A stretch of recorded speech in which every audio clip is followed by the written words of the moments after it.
Myself Vivek Ranjan Srivastava, wishing a pleasant good morning to you all.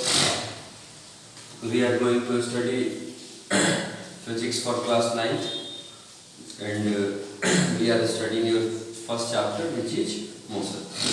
In this video lecture, we are going to discuss the third equation of motion. In the previous video lectures, we have discussed the two earlier equations of motion for the uniformly accelerated object. Okay, now we have to discuss about the third equation of motion. In the first equation of motion, we have studied that the velocity acquired by an object which is uniformly accelerated in time t. And in the second equation of motion, we have discussed the distance covered by an object which is uniformly accelerated in time t. Now we are going to discuss about that the third equation, which is v square equal to u square plus 2as. It gives us a relation for finding the acquired velocity by an object which is in uniform acceleration for covering the s distance. Okay. Now the third equation, v square equal to u square plus 2as, tells us that the acquired velocity by an object to cover the distance s, which is in uniform acceleration. Okay. The third equation of motion is v square equal to u square plus 2as. It gives the velocity acquired by an object in traveling the distance s. ठीक है, यानी कहने का मतलब कि एक ऐसा object जो यूनिफॉर्म एक्सेलरेशन में है और वो s डिस्टेंस कवर करता है, तो s डिस्टेंस कवर करने में मान लीजिए कि कोई ऑब्जेक्ट यहाँ a पे था और फिर फाइनली b तक पहुंचा, यानी उसने ab का डिस्टेंस कवर किया, तो a से b तक पहुंचने में उसका फाइनल वेलोसिटी क्या हो जाएगा। ठीक है, मतलब कि a से b तक पहुंचते पहुंचते उसकी एक्वायर्ड वेलोसिटी क्या होगी, ये चीज हम लोगों को थर्ड इक्वेशन ऑफ मोशन से पता चलता है। ठीक है, अब ये इक्वेशन हम लोग अगर ड्राइव करना चाहें, इसका फॉर्मूला ड्राइव करने की कोशिश करें, तो हम क्या कर सकते हैं कि जो दोनों इक्वेशन हम लोगों ने बनाया है, फर्स्ट इक्वेशन और सेकंड इक्वेशन, उन दोनों इक्वेशन में से अगर t को एलिमिनेट कर दें, यहाँ आप फर्स्ट इक्वेशन में भी t देख रहे हैं, सेकंड इक्वेशन में भी t देख रहे हैं, तो जब दोनों में से आप t को एलिमिनेट कर दीजिएगा तो आपके पास केवल v और u और s जैसा चीज बचेगा। ठीक है, तो हम लोगों को थर्ड इक्वेशन ऑफ मोशन आराम से निकल जाएगा। ठीक है, थर्ड इक्वेशन ऑफ मोशन में हम लोग को किस चीज की जरूरत पड़ती है, वस्तु के इनिशियल वेलोसिटी की, वस्तु के द्वारा कवर किया गया डिस्टेंस, और फाइनली हम लोग we get the velocity, the magnitude of final velocity या फिर एक्वायर्ड वेलोसिटी। ठीक है, तो third equation of motion can be obtained by eliminating t between the first two equations. ठीक है, मतलब दोनों इक्वेशन में से अगर t को एलिमिनेट कर दिया जाए तो हम लोगों को थर्ड इक्वेशन ऑफ मोशन मिल जाता है। ठीक है, अब हम यहाँ देखेंगे from second equation of motion. Second equation of motion हम लोगों को क्या बताता है कि s equal to ut plus half at square, ये हमारा सेकंड इक्वेशन ऑफ मोशन है। फिर हम लिखेंगे फर्स्ट इक्वेशन ऑफ मोशन। मैंने जिक्र किया है कि दोनों इक्वेशन का यूज करके आपको t को एलिमिनेट करना है, तो फर्स्ट इक्वेशन ऑफ मोशन है आपको v equal to u plus at। अब यहाँ से आप क्या करिएगा, t का वैल्यू निकालिएगा, t का वैल्यू निकाल करके उसको एलिमिनेट करना है।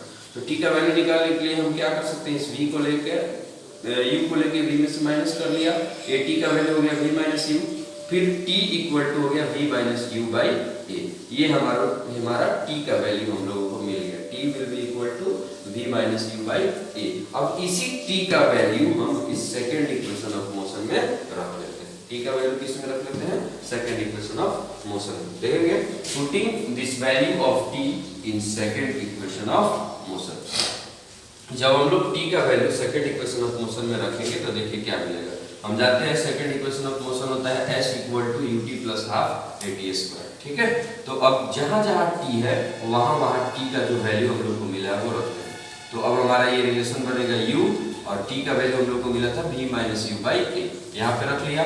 फिर at स्क्वायर, यहाँ भी हमने v minus u by a का स्क्वायर रख लिया। ठीक है, अब इसको हम सॉल्व करते हैं, कैलकुलेट करते हैं, हमारा रिलेशन मिल जाएगा। ठीक है, यहाँ ये u से मल्टीप्लाई हो जाएगा, तो u से v को मल्टीप्लाई किया u v, फिर माइनस प्लस माइनस माइनस और u को u से मल्टीप्लाई किया u स्क्वायर अपॉन a।